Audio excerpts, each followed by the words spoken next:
Lectura del Santo Evangelio según San Marcos. En aquel tiempo, como la fama de Jesús se había extendido, el rey Herodes oyó hablar de él. Unos decían: Juan el Bautista ha resucitado de entre los muertos, y por eso las fuerzas milagrosas actúan en él. Otros decían: es Elías, otro es un profeta como los antiguos. Herodes al oírlo decía: es Juan a quien yo decapité, que ha resucitado. Es que Herodes había mandado prender a Juan y lo había metido en la cárcel encadenado. El motivo era que Herodes se había casado con Herodías, mujer de su hermano Filipo, y Juan le decía que no le era lícito tener a la mujer de su hermano. Herodías aborrecía a Juan y quería matarlo, pero no podía, porque Herodes respetaba a Juan sabiendo que era hombre justo y santo y lo defendía. Al escucharlo quedaba muy perplejo, aunque lo oía con gusto. La ocasión llegó cuando Herodes, por su cumpleaños, dio un banquete a sus magnates, a sus oficiales y a la gente principal de Galilea. La hija de Herodías entró y danzó, gustando mucho a Herodes y a los convidados. El rey le dijo a la joven: pídeme lo que quieras, que te lo daré. Y le juró: te daré lo que me pidas, aunque sea la mitad de mi reino. Ella salió a preguntarle a su madre: ¿qué le pido? La madre le contestó: la cabeza de Juan el Bautista. Ella entró enseguida a toda prisa, se acercó al rey y le pidió: quiero que ahora mismo me des en una bandeja la cabeza de Juan el Bautista. El rey se puso muy triste, pero por el juramento y los convidados no quiso desairarla.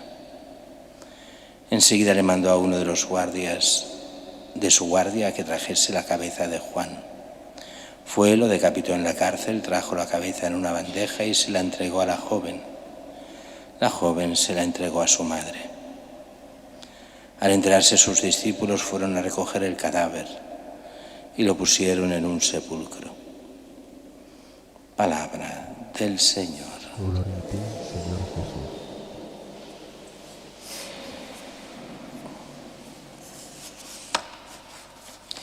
La primera lectura de hoy nos da ese panegírico, esa alabanza fúnebre que se hacía sobre los grandes personajes, bueno, y no tan grandes personajes. Basta coger las páginas de esquelas de los diarios y de la gente importante, pues se hace el elogio fúnebre todavía hoy.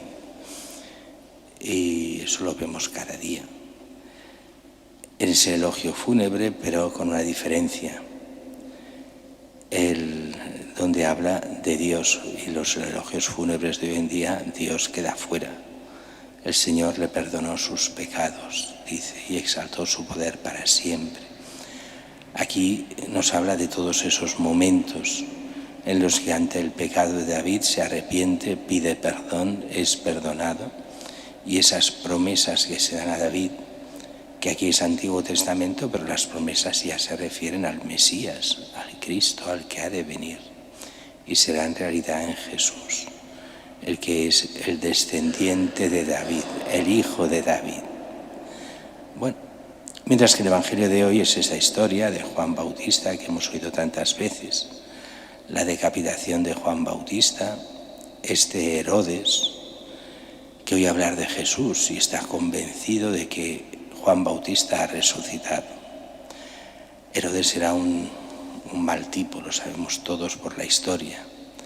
Un personaje oscuro, un personaje que, aunque le llamamos rey, en realidad era un rey títere de Roma, donde había ido a mendigar que le hicieran rey, y los romanos lo hicieron rey, ya como lo había sido su padre y su abuelo. Pero no era automático, eso dependía del emperador. Por eso es un reinado títere. Y títere quiere decir que dependía en todo de los romanos. Podía mandar en las cosas internas, pero el fondo lo gobernaban los romanos. Pues bien, este personaje aquí parecería casi en San Marcos que está bien con Juan el Bautista. Bueno, está bien.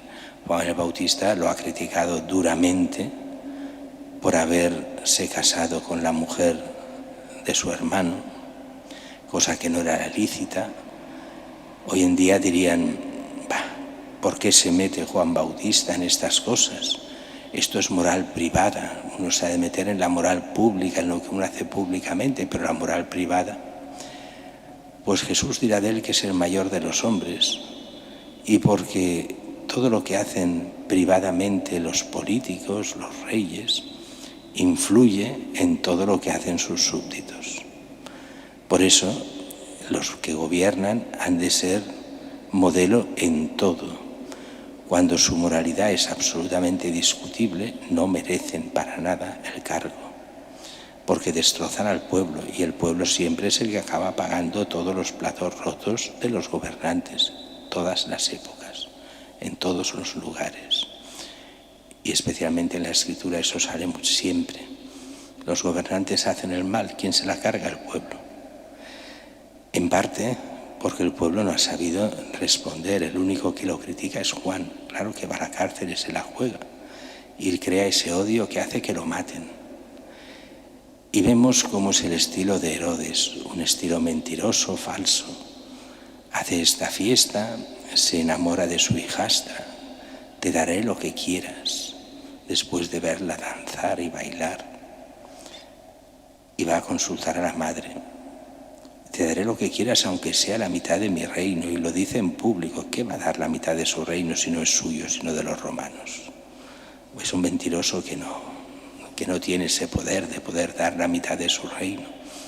Pero en esos momentos se supone que en las fiestas, con el alcohol, los invitados, pues se dice lo que no debe decir. Y la madre le exige la cabeza de Juan Bautista. Fijaros que toda la historia de Herodes es una historia de pecado tras pecado. El pecado que lleva a otros pecados. El pecado de casarse con la que no puede casarse le lleva a arrestar a Juan Bautista. El odio por lo que dice Juan Bautista le llevará a matarlo. Y antes hacer esos juramentos absurdos que no sirven para nada. Y eso lo hemos de aprender los cristianos. Primero, que no se jura, dice el Señor, decir sí cuando es sí, no cuando es no. Segundo, un juramento para hacer el mal nunca es válido. ¿Cómo vas a tener que cumplir un juramento que sea hacer el mal? Cuando lo estás haciendo a Dios el juramento que solo quiere el bien, no puedes cumplir el juramento de hacer el mal. Lo que has de hacer es arrepentirte y dejarlo correr, pero no hacer el mal. Nunca justifiques un juramento para hacer el mal, cuando lo que se jura es ante el que es el bien, que es Dios mismo. Por eso dice, por el juramento, pero enseguida dice, pero más por los invitados que han oído ese juramento, pues hace matar a Juan. Juicio, no, ni hablar. Allí el que manda, hacen lo que les da la gana. Eso es una constante en los que mandan de generación en generación. Si pueden, se saltan todas las leyes. Si les obligan, pues más o menos cumplen alguna. Pero en ese caso no importan las leyes. No es un ciudadano romano. Podemos hacer lo que queramos. Los romanos no nos dirán nada. Es un don nadie. Este Juan, podemos matarlo. Aquí da la impresión como si Herodes estimara a Juan. Bueno, lo estimaba en el sentido que le hacía pensar, pero después no le servía para nada.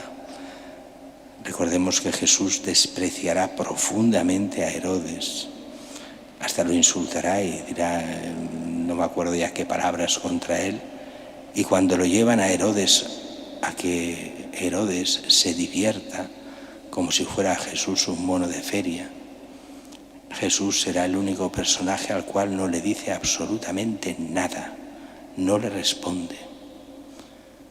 Y el otro queda todo desilusionado, pensaba que podría reírse, que podría divertirse con Jesús. Y Jesús lo trata como si no fuera nadie, porque no era nadie, Herodes. Se creía algo y no era nada. Por eso también hemos de aprender nosotros de él. Cuando uno solo quiere que seamos monos de feria, cuando nos quieren solo para reírse de nosotros, los cristianos, no vale la pena ni responder. Ante aquel que busca la verdad, todo el apostolado que uno quiera ante aquellos que buscan solo reírse de Cristo y de los cristianos. Ni agua. Ni agua no quiere decir que no se les ayude cuando lo necesiten, sino no se les dice nada.